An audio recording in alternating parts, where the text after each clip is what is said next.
Estamos aqui então, vamos nós fazer hoje o estudo do Livro dos Espíritos, segunda parte, do Mundo dos Espíritos. Capítulo 2, da encarnação dos espíritos. Os tópicos a serem estudados, objetivo da encarnação, a alma e o materialismo. Kardec inicia esse estudo fazendo um questionamento. Qual o objetivo da encarnação dos espíritos? Ou seja, por que nós precisamos de encarnar?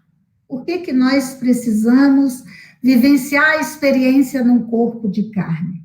Será que nós não poderíamos fazer todo o nosso processo de evolução só no mundo espiritual? Então, os espíritos responderam a Kardec que Deus lhes impõe a encarnação para fazê-los chegar à perfeição. Então, esse é um processo de imposição do Criador. É o caminho que nós temos para chegar à nossa perfeição. Temos que passar por todas as experiências da vida corporal. Todo esse processo, para alguns espíritos, os mais rebeldes, são uma expiação, ou seja, um processo dolorido de reparação dos erros cometidos diante da lei de Deus. Para outros, é uma missão. Mas tem este processo de encarnação dos espíritos uma outra finalidade, que é pôr o espírito em condições de cumprir a sua parte na obra da criação. Olha que interessante, então. Nós temos uma parte na obra da criação. Que obra da criação é essa que nós temos essa obrigação para cumprir perante Deus, o nosso Pai Criador? É a obra de redenção da humanidade, para que toda a humanidade tenha a condição de construir o seu progresso e rumar direção a Deus, o nosso Pai e Criador.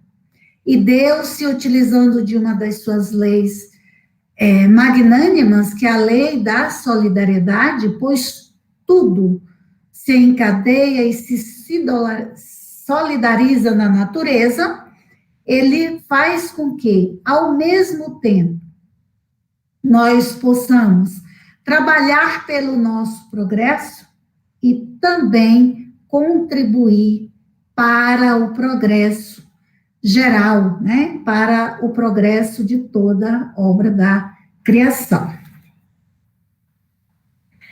Mas Allan Kardec precisava de mais algumas respostas e continuou questionando os espíritos.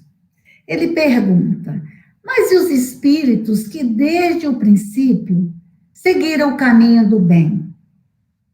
Tem necessidade da encarnação? Precisam, afinal de contas, eles não tiveram nenhum comprometimento, né?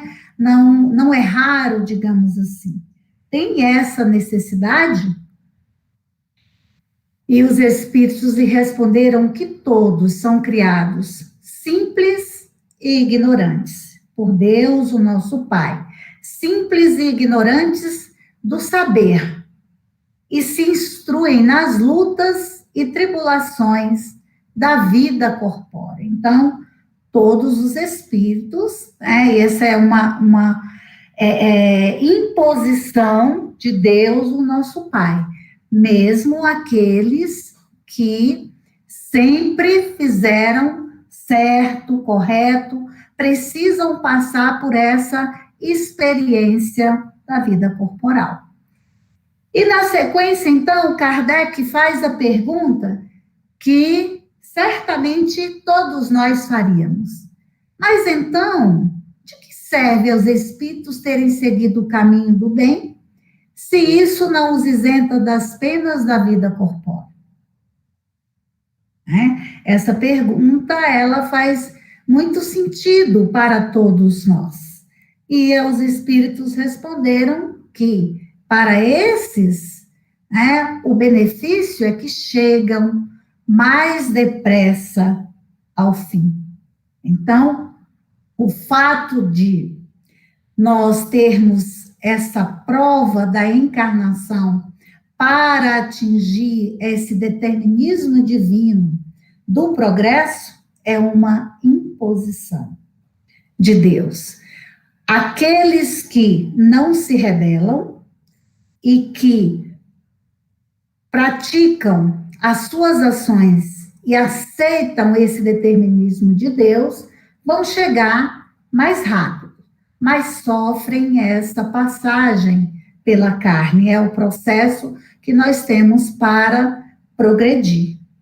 Naturalmente que, quando nós aderimos e nós entendemos esse processo, então, nós não sofremos com este processo, nós aceitamos, né? Uma analogia que nos faz melhor entender isso, somos nós aqui na carne, no nosso processo de educação, né? Quando a gente, os nossos pais, nos colocam na escola, alguns de nós não gostamos, nos rebelamos, não estudamos, não fazemos os nossos deveres, as nossas lições. Como consequência, nós não aprendemos devidamente a lição e somos reprovados. Então, aí passa-se esse processo a ser uma punição, porque nós teremos que repetir aquela lição. Para cumprir esses desígnios do Criador, o espírito não pode atuar diretamente sobre a matéria. Então, o ser inteligente, que nós chamamos de espírito, ser imaterial e inteligente, o ser pensante, o ser que guarda todas as aquisições e memória do espírito, o ser indestrutível, quando no mundo espiritual, que nós chamamos de espírito, quando entra no processo da encarnação, nós nos referimos a ele como alma, ele toma um corpo que vai lhe permitir que ele haja sobre a matéria. Esse corpo é o princípio intermediário que nós chamamos de perispírito. Com esse perispírito, ele pode, então, atuar no corpo material. Então, com a constituição do ser humano, que é um ser tríplice, constituído pelo ser pensante e eterno, que é o espírito, o laço que os une, que é o perispírito, e o corpo material é que o espírito age na matéria, atua no processo da encarnação. O corpo físico a qual nos referimos é material e perecível. Sua morte restitui a liberdade ao espírito. Para que serve o corpo físico? Para que o espírito manifeste-se durante o processo da encarnação. O espírito pensa, deseja e, através do perispírito, o corpo físico executa. Mas ele é apenas um veículo da manifestação do espírito. Ele, portanto, é apenas um revestimento temporário e necessário nesse processo. O perispírito é uma espécie de envoltório semimaterial que o espírito, no processo de encarnação, ele constitui esse seu perispírito da matéria própria do mundo no qual ele vai viver, no qual ele vai encarnar. É conservado esse perispírito, esse corpo perispiritual, esse laço que une o espírito ao corpo físico, é conservado pelo espírito na morte do corpo físico. O corpo físico não, ele deixa, né? Ele é absorvido pelo o mundo em que o espírito está encarnado, mas o perispírito o acompanha de retorno ao mundo espiritual. Esse perispírito etéreo e invisível em nosso estado normal, por exemplo. No nosso estado de encarnado, nós não temos condição de visualizá-lo, mas ele é visível e até tangível, como nas aparições e materializações. Por exemplo, quando nós temos o nosso momento de emancipação, na hora do nosso sono, que nós visitamos o mundo espiritual, nós vemos os espíritos que lá encontramos através do perispírito, com o seu corpo perispiritual. De tal forma que o espírito não é abstrato, indefinido, concebível só pelo pensamento.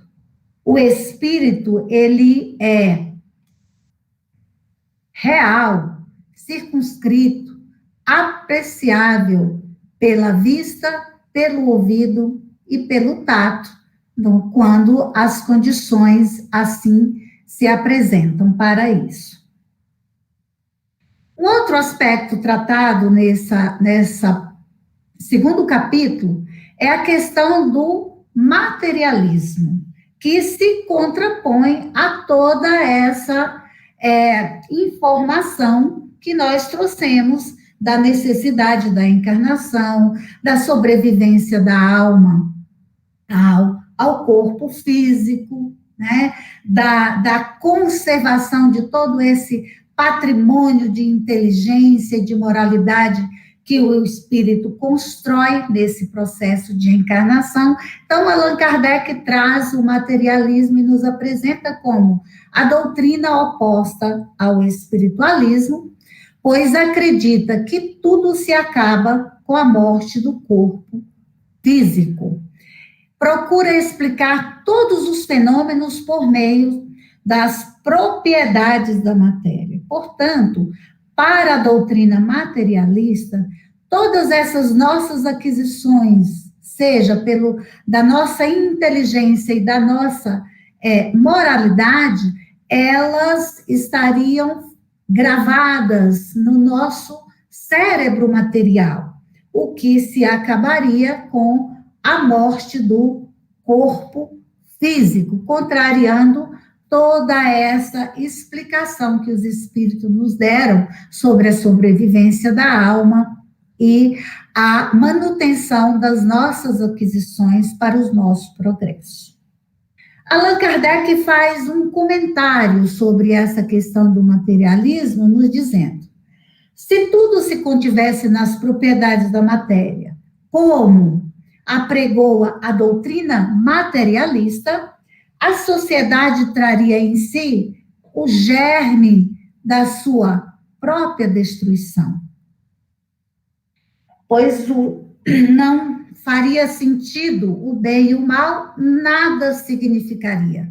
Nós não adiantaria trabalharmos pelo bem, nem nosso, nem do nosso próximo, porque nenhum valor isso teria, tudo se acabaria com o corpo físico. E assim, os homens se devorariam como animais ferozes. Haveria a perda da individualidade, esse patrimônio sagrado dos nossos espíritos, que nos possibilita esse esse progresso, esse caminhar rumo a Deus, o nosso Pai e Criador. Reinaria, portanto, o terror do nada. E aí, Allan Kardec, diante de esses comentários, ele nos apresenta a missão do Espiritismo: destruir o materialismo. Todas essas ideias que contrariam essas verdades trazidas e explicadas para nós pela doutrina espírita. Como ele destruir o materialismo? Ao nos mostrar a realidade da vida espiritual, a realidade do espírito eterno que sobrevive à matéria, que leva consigo as aquisições para as suas aquisições no bem, para o seu progresso. De tal forma que a missão do Espiritismo é ser um potente auxiliar a todas as religiões, à medida que nos apresenta a realidade da vida futura, a realidade da existência do Espírito eterno, a realidade de que as nossas práticas no bem é que nos conduzirão no caminho que certamente nos religará a Deus, o nosso Pai e Criador. Que a paz do Mestre Jesus permaneça conosco hoje e sempre. Que assim seja.